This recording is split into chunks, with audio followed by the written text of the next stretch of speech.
Liquor కుంభకోణం కేసులో మిథున్ రెడ్డిని ఇరికిచ్చాలని చూసినా తను అరెస్ట్ అయ్యాడు, జైలుకెళ్ళాడు. ఆ తర్వాత రావడం, బెయిల్ మీద బయటికి రావడం, ఆ బెయిల్‌ని రద్దు చేయాలంటే ఈడు కోర్టులకెళ్ళడం. ఈలోపు ఆయన విదేశాలకు వెళ్ళిన దగ్గర ఐక్యరాజ్య సమితిలో మీటింగ్‌లో పార్టిసిపేట్ చేసింది పురంధరేశ్వరి గారి నాయకత్వంలో టీమ్‌ని పంపించారు. అందులో మిథున్ రెడ్డి కూడా ఉన్నారు. అందులో ఆయన అక్కడ కీలకమైన ఉపన్యాసం ఇవ్వబోతున్నారు. ఆ పాయింట్‌ని ఇక్కడ కోర్ట్‌లో పెడితే కోర్ట్ కూడా ఆయనకి బెయిల్‌ని మంజూరు చేసినటువంటి పరిస్థితి. ఇది అక్కడికి వెళ్ళడానికి అనుమతులు మంజూరు చేసుకొచ్చింది. రకరకాల అడ్డుకునే కుట్రలు చేసినా ఆ మధ్యన దర్జాగా వెళ్లారు. ఇప్పుడు ఇవాళ ఐక్యరాజ్య సమితిలో కీలకమైన పాయింట్స్‌ని రైజ్ చేసుకొచ్చారు.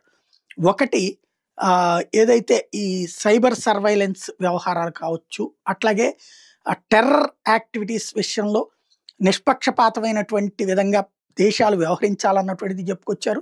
సైబర్ క్రైమ్స్ విషయంలో కోఆర్డినేషన్ ఉండాలని చెప్పుకొచ్చారు. అట్లాగే దేశాల మధ్యన సమన్వయం ఉండాలని చెప్పుకొచ్చారు. ప్రధానమైనటువంటి అంశాల్లో భారతదేశపు అనుసరిస్తున్న వైఖరి సరైనటువంటి వైఖరి. విదేశాంగ విధానంలో చాలా బాధ్యతాయుతంగా ఉంటాం మేము. ప్రపంచ శాంతి కావాలని కోరుకునేటటువంటి వాళ్ళం. మా దేశం ఆలోచనే అంతర్జాతీయ దృక్పథంతో ఉంటుంది అన్నటువంటి విషయాన్ని ఐక్యరాజ్య సమితి వేదికగా తన ప్రసంగంలో మెన్షన్ చేసుకొచ్చారు.